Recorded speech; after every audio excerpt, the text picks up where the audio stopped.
Good afternoon. My name's Doug Skins. I'm from Secure by Design. Probably never heard of Secure by Design, but I'm just going to run you through a bit about what we are and what we do, and then I'm just going to discuss a bit about tool theft and vehicle theft generally. And some sort of measures you can take to reduce it. So hopefully that'll take about 20 minutes, 25 minutes, and then if you want to chat about anything else or got a few questions, ask me at the end.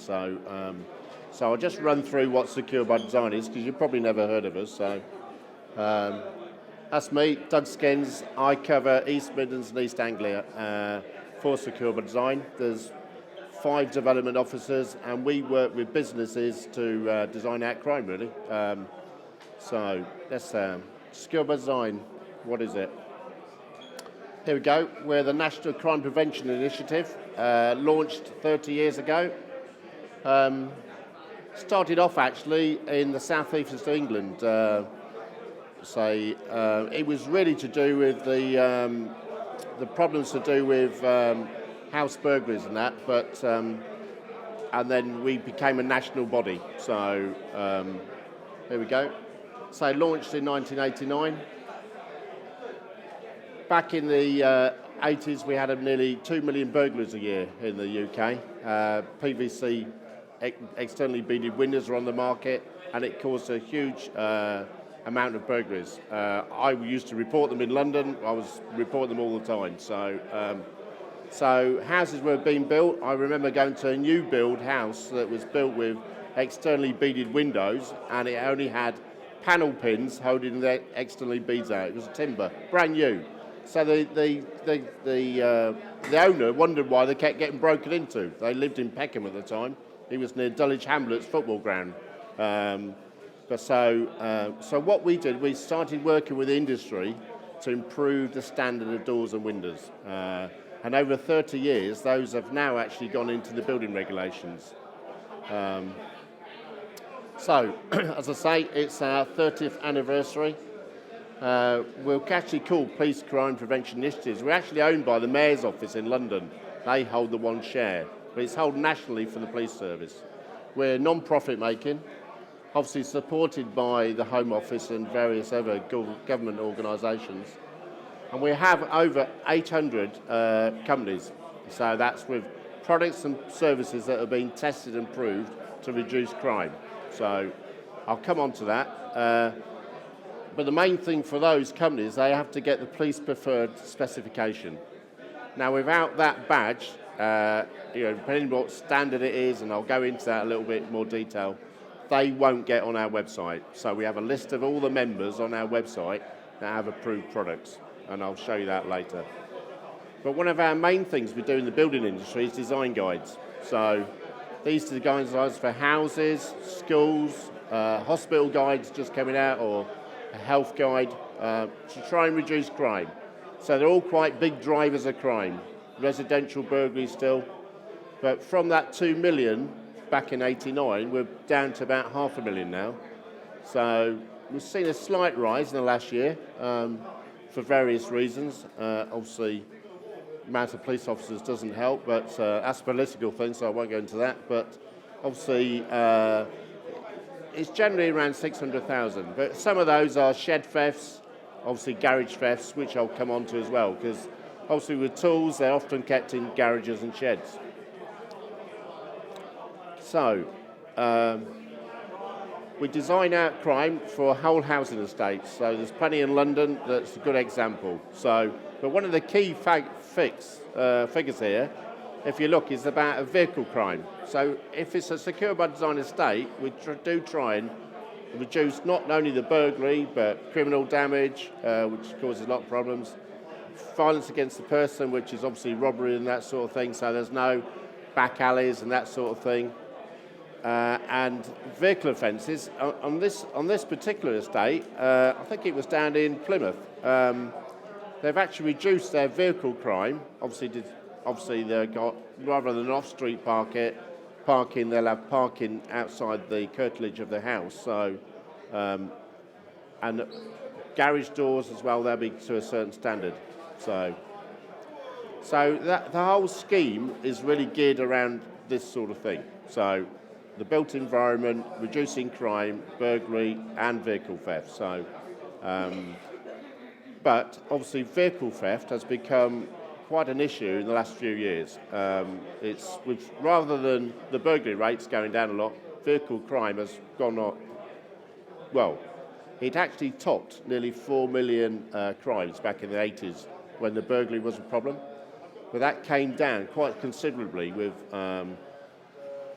the manufacturers like Ford introducing, more secure vans and that sort of thing. But and theft of radios and all that, people didn't bother with radios. The figures came down in the 90s, but unfortunately, in the last few years, they've started going back up. So I looked at some figures over the knowing I was going to do this presentation.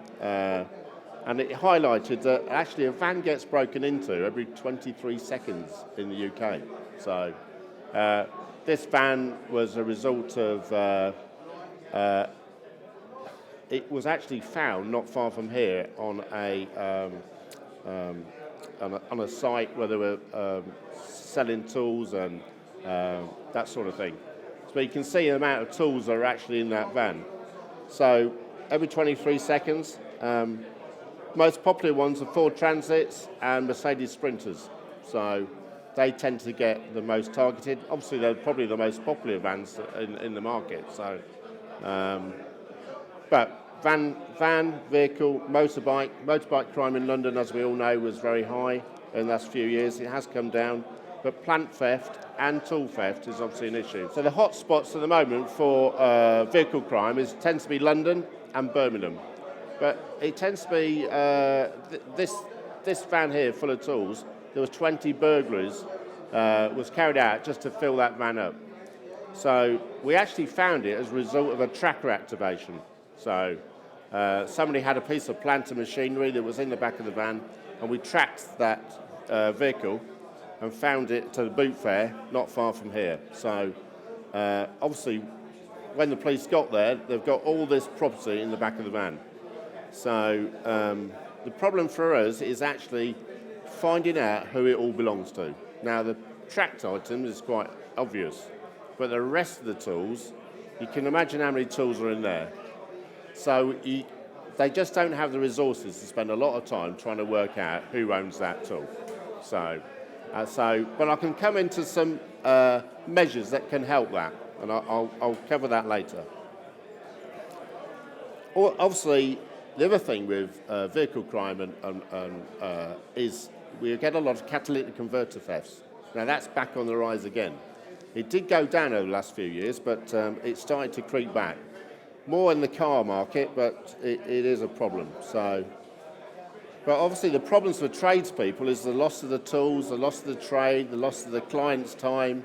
It has quite a big impact, vehicle crime and tool theft. So we do like to do things about it. So I'm going to go over a few things that can help. It's not going to be a total solution, but it will help. Right. This is some of that planter was talking about that was tracked. Obviously, you've got to keep your keys safe. Everybody's heard about phishing through the letterbox. Phishing. They take your car keys out with a long pole or through your letterbox. You leave them in your hallway. They fish them out through your letterbox. Now, it's been going on for the last 15 years. As vehicles got more difficult to steal out the keys, they started getting them out, or they'd break in through your front door and take them when you're asleep at night. So you can do things about that. Don't leave your keys in the hallway, put them away somewhere safe. Don't take them upstairs with you tonight. I'm going to come on to the keyless, I'll come on to that one. Keyless theft is obviously the new trend, or relay theft. I mean, that's going on with all sorts of cars, BMWs, Mercedes, obviously vans. Mercedes were on about going keyless, but I don't think they did go completely keyless in the end with their Sprinter van. I think it's you have to use the key to get in, even on the new vehicles. So, but that is a problem. Now there is things you can do about it, and I'll come on to those.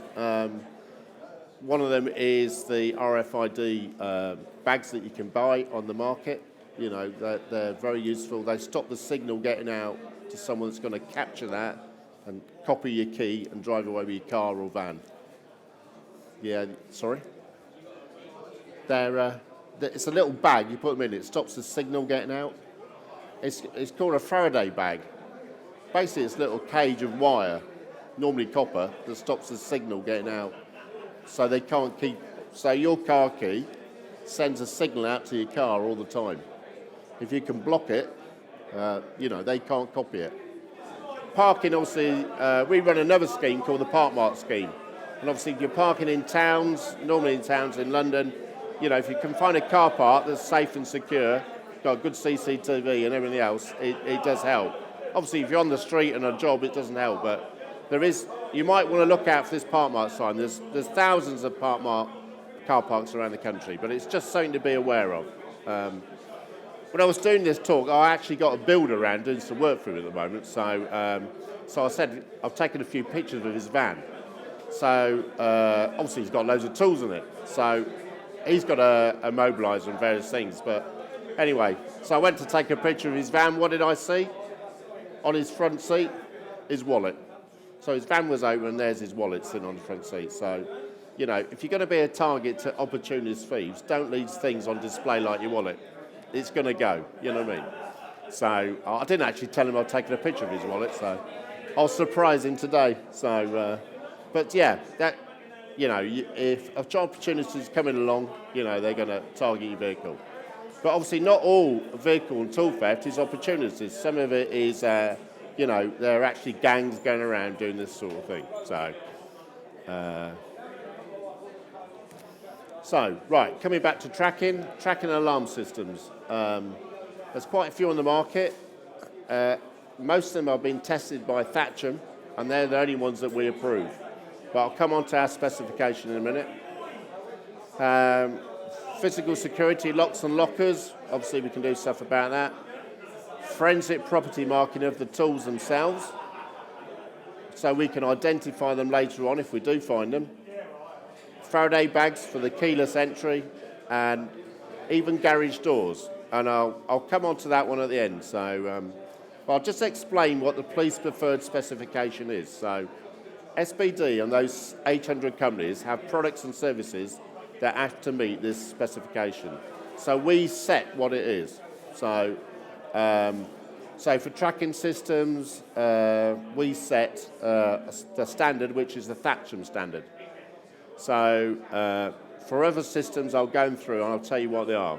But without those products meeting that standard, they have to be tested and they have to have an annual audit. Now, you might ask, why do you do that? Well, then we can prove that they actually work.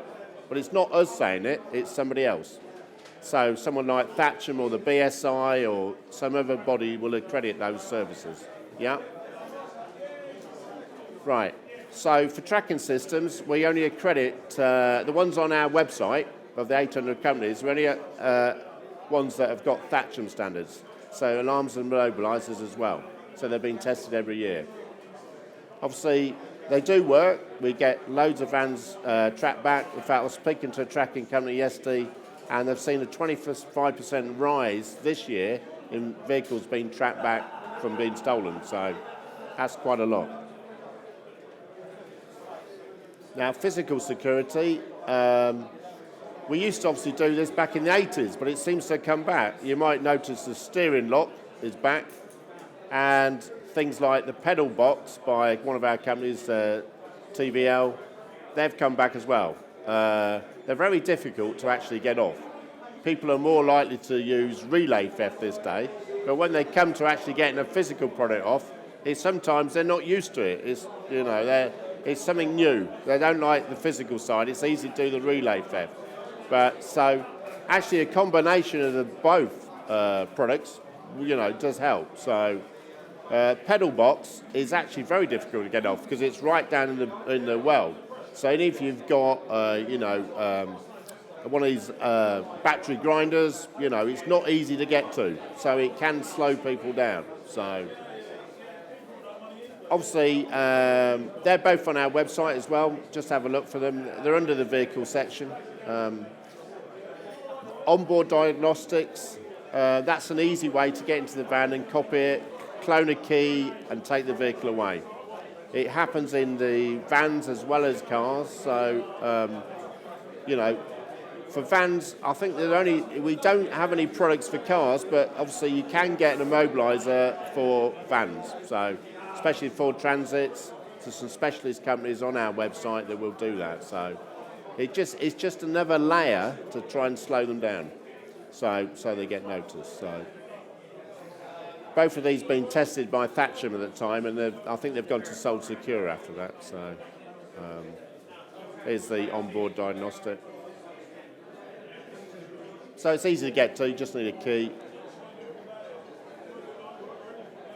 Some people with, they've been repeat victim have actually gone and improved the general security of the van itself. So upgrading the locks on the vehicle. There is specialist companies that do that. So they put a slam lock on or a deadlock to improve that. They obviously improve the door skin as well, so it's difficult to get into them. Now, most of those have all been tested, I think, to Sold Secure standard seeds, but have a look on the website. It does help. TVL are the company that tend to do a lot of this stuff. Right, the other thing is, obviously, where you got your van, here's my builder's van. He's obviously not secured any of his tools in the back. He's obviously got loads of drills and everything else, which is fair enough, but if you do use a tool locker, make sure you get one that's got the SBD approval. Make sure it's one that's been tested. Because some of them I looked on the website, for tool lockers. Some of them say they've been, it's good security, they've designed it in. Well, they haven't. None of them have been independently tested. So make sure you get one that's actually been tested by somebody. So easy to do. Obviously, they come in various sizes. So, whatever you can fit in your van, but obviously it will slow them down, and it's not that difficult to fit in. So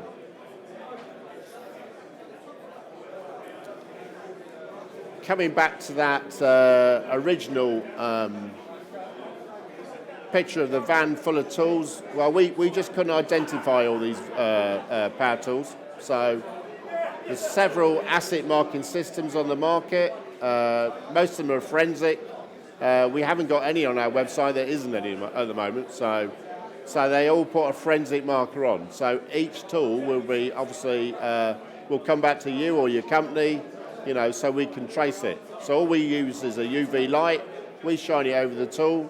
We can either take a sample of that, the smart water or selector DNA or the data tag, send that way to get analysed. Some of them actually started analysing them at the roadside, so we can actually analyse it there and find out who it belonged to.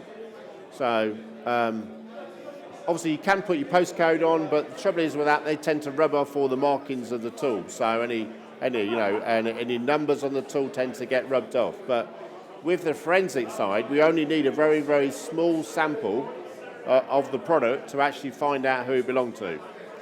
But the key thing with this is obviously to sticker up your van and the tools to say that you've actually, put the forensic marking on there. That tends to, they would tend to go elsewhere to look at the, tools then that are marked, because it's very difficult for them to, get this stuff off. In fact, it's nigh on impossible. So, although it's not good for your neighbour if they haven't done theirs, but if you've done yours, and you got them in a secure locker, it's, that's one of the ways to help reduce that risk. Obviously, a few tips about, if you're going to take your tools out overnight, when you're on a holiday. I went to see a garage door manufacturer the other day, and he said, I'm selling an awful lot of secure garage doors. I said, oh, why is that? And he said, well, I'm actually selling them to tradesmen, because they're going on holiday, and they're getting, they maybe had a theft, they're putting their tools in the garage at night, but they're normally up and over door, they're getting broken into, because there's only a simple lock on there. So I said, oh, that's an interesting fact. I'm doing a talk. Here we are. I'll mention it. So, garage doors. So, if you're putting all these thousands of pounds worth of tools in your garage, and you've only got one simple lock holding that back, it's not going to be much of a deterrent. So we have, there is some standards out there for garages doors, you know, LPS 1175 or STS 201.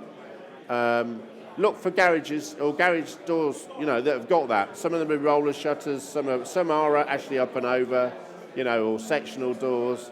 So there is doors that can help prevent that. Now, they're the minimum standards. There are actually higher ones you can actually go for. So, but you know, it might be something you want to consider if you're putting a lot of tools in there. If you're a single trader, you know, if you're a company, you might want to think about that as well. So. Now, I didn't really go into camera systems. Obviously, if you're a company, there's quite a lot of CCTV systems that can help. But if you're a you know, sole trader, you probably don't want a camera system at home. But we've had a lot of success with one of our companies called Ring that do a doorbell. So you've probably seen it all advertised on the telly. They've actually stopped a lot of fishing through the letterbox, like we was discovering, and relay thefts because of the doorbell. So they get captured on that video at night. So, but it might be something you want to consider. You know, it's pretty cheap, it's easy to look at, but it's rather than getting a full CCTV system for home. So, we're doing some research at the moment with various police forces, and it has actually come out quite well as a deterrent. So, it's something to have a look at. It's on the website, you know. So, just to sort of go over, so there's quite a lot of physical products and services you can use on our website. Have a look at other stuff like lockers and that, and you know, and if you've got any concerns, obviously the major thing to do is if you do get a theft, to report it, and then at least the police have a you know, an idea of what is going on and where, so we can respond to it. So.